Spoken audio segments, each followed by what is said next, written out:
नमस्कार. महेश घाडगे यूट्यूब चॅनलमध्ये तुमच्या सगळ्यांचे खूप मनापासून स्वागत आहे. व्हिडिओचा टायटल वाचून तुमच्या सगळ्यांच्या लक्षात आलंच असेल की आज मी कोणत्या विषयावरती गप्पा मारणार आहे तर ॲज अ योगा थेरपिस्ट माझ्याकडे हा खूप कॉमन सगळेजण एक इश्यू घेऊन येतात की महेश वेट गेन झालेला आहे, सो वेट कमी करण्यासाठी काहीतरी योगा सुचव. आणि खूपदा तर असं होतं की सगळ्यांना रोज 1 तास स्वतःसाठी काढायचा नसतो, तर पटकन असं काहीतरी ट्रिक किंवा सिंपल टेक्निक हवं असतं की ज्याने वजन कमी होईल. तर ऑफकोर्स ऑलरेडी तुमचं वेट गेन आहे ते होण्यासाठी बरीच कारणे त्याला कारणीभूत असतात. जसे की खूप जणांना PCOS असतो, खूप जणांना हायपोथायरॉइडिझम जो की एंडोक्राइन डिसऑर्डर आहे. त्याचप्रमाणे आपली जी सध्याची अनहेल्दी खाण्याची जी लाईफस्टाईल झालेली आहे, तसेच इनॲक्टिव्हिटी म्हणजेच प्रत्येक गोष्ट बसून सेडेंटरी लाईफस्टाईल ज्याला म्हणतात, आणि अजून अशी बरेच कारणं आहेत की ज्यामध्ये वेट आहे ते वाढतच जातं. पण अशा वेळेला जेव्हा मी केस टेकिंग घेतो तेव्हा असं एक कारण समोर येतं की जे खूपदा दुर्लक्ष केलं जाऊ शकतं आणि खूप जणांचा विश्वास बसणार नाही की त्यामुळे वेट गेन होतं किंवा त्यामुळे माझं वजन वाढतंय. तर हो, तेच कारण आजच्या व्हिडिओमध्ये मी तुमच्यासोबत डिस्कस करणार आहे. तर सुरुवात करूया आजच्या व्हिडिओला.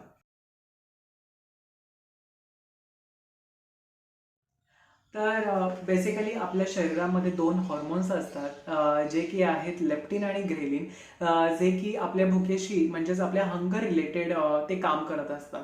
तर सगळ्यात पहिला हार्मोन जो की मी म्हणालो लेप्टिन आहे. त्याच्यामुळे आपली जी भूक आहे ती आपल्याला प्रत्येक वेळेला आपण जे काही गोष्ट खातो तेव्हा आपल्याला जे एक सटायटी म्हणजे ज्याला आपण म्हणतो ना तृप्तता, की बस झालं मला, ही जी भावना येते ती आपल्याला त्या लेप्टिन या हॉर्मोनमुळे येते. आणि जो सेकंड हॉर्मोन आहे जो की मी सांगितला ग्रेलिन, त्याच्यामुळे आपल्याला भूक लागते. तर ऑफकोर्स हे दोन्ही हॉर्मोन खूप इम्पॉर्टंट आहेत आपल्यासाठी.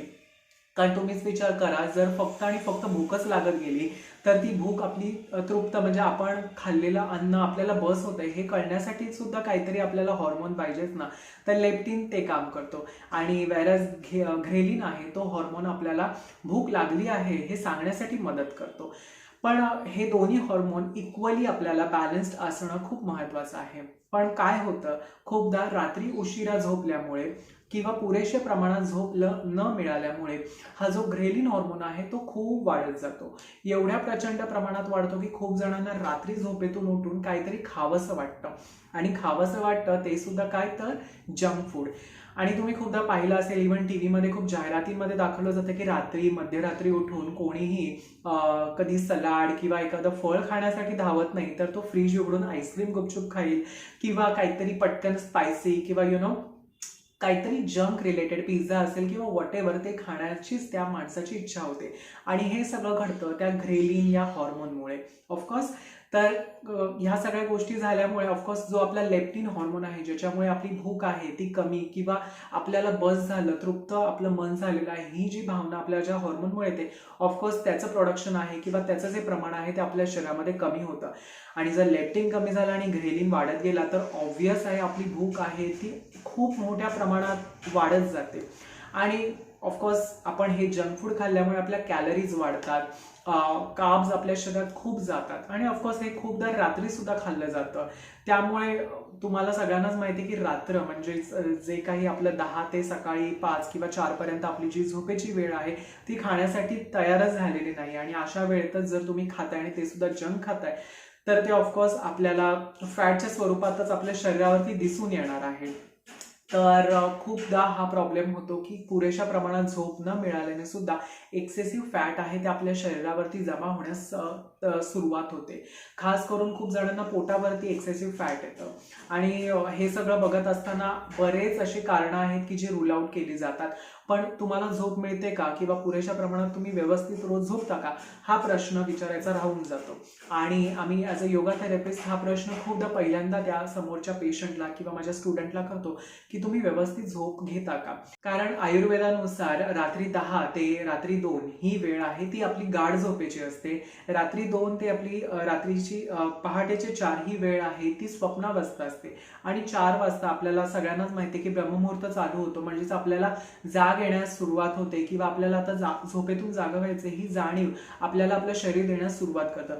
त्यामुळे बेसिकली रात्री 10 ते साधारण एक 4 किंवा 5 पर्यंत आपण धरून चालूया की आपली ही परफेक्ट झोपेची वेळ आहे.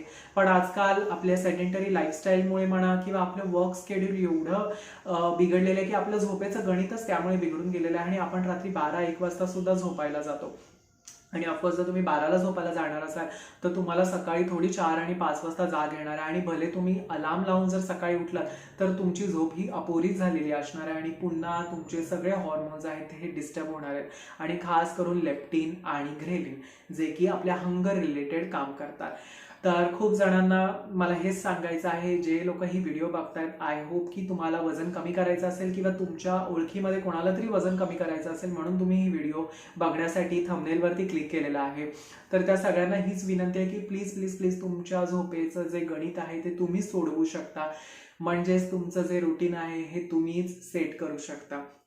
काय तुम्ही डायटिशियनकडे गेलात तर तुम्हाला ऑफकोर्स डाएट प्लॅन आहे तो प्रॉपर मिळणार आहे, पण तुमच्या काय प्रायोरिटीज आहेत त्या फक्त आणि फक्त तुम्हालाच माहीत असतात आणि आपल्या सगळ्यांच्या प्रायोरिटीज ह्या आयुष्यभर सेम नसतात. तर त्या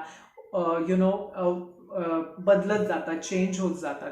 त्यामुळे या महिन्यात वेगळ्या प्रायोरिटीज, नेक्स्ट महिन्यात वेगळ्या प्रायोरिटीज, पण या सगळ्या प्रायोरिटीजमध्ये आपली झोप आहे किंवा आपल्या जेवणाच्या वेळा आहेत या तुम्हाला स्वतःला सेट करायच्या आहेत.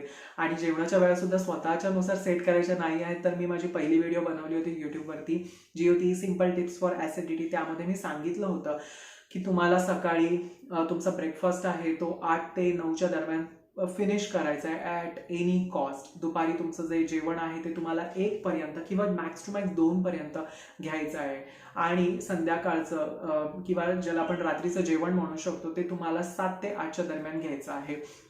ॲज वी ऑल नो की संध्याकाळी खूप जण सांगतात की जे काही खायचं आहे ते सूर्यास्ताच्या आधी खाऊन घ्यायचं म्हणजे ते बरं पडतं डायजेशनसाठी.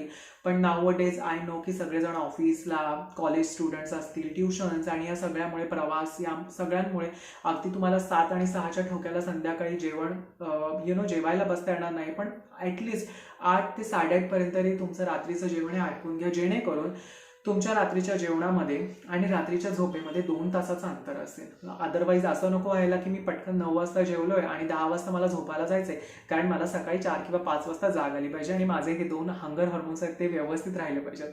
असं नाही आहे. तर तुमच्या रात्रीच्या जेवणामध्ये आणि तुमच्या झोपेमध्ये 2 तासाचं अंतर ॲट एनी कॉस्ट हवंच आहे.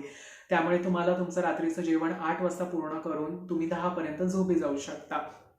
तर या सगळ्या गोष्टी ॲक्च्युली इंटरलिंक्ड आहेत आणि म्हणजे तुमचं जेवण, झोप या सगळ्या गोष्टी खूप एकमेकांशी निगडीत आहेत. त्यामुळे हा विषय आय थिंक एवढ्या छोट्याशा व्हिडिओमध्ये कव्हर करणं खूप कठीण आहे. पण एकच एवढी गोष्ट तुम्हाला या व्हिडिओच्या मार्फत तुम्हाला सांगायची होती सगळ्यांना की प्लीज तुमच्या झोपेचं गणित आहे ते तुम्हीच सोडवू शकता किंवा तुम्हीच सेट करू शकता. त्यामुळे लवकर झोपायला जा, लवकर सकाळी उठा, म्हणजे तुमच्या योगासनांना, प्राणायाम प्रॅक्टिसला तुम्हाला वेळ देऊ शकाल, त्यांचा सराव करू शकता आणि तुमचा संपूर्ण दिवस आहे तो ताजातवाना, फ्रेश, सकारात्मक जाईल. आय होप तुम्हाला आजचा व्हिडिओ आवडला असेल. आणि हो, खूप जणांना हा सुद्धा प्रॉब्लेम असतो की मला रात्री लवकर झोपायचं पण झोप येत नाही. तर त्यासाठी काय करायचं, तर बेसिकली जेवण झाल्यानंतर तुम्ही वज्रासनाचा सराव करू शकता.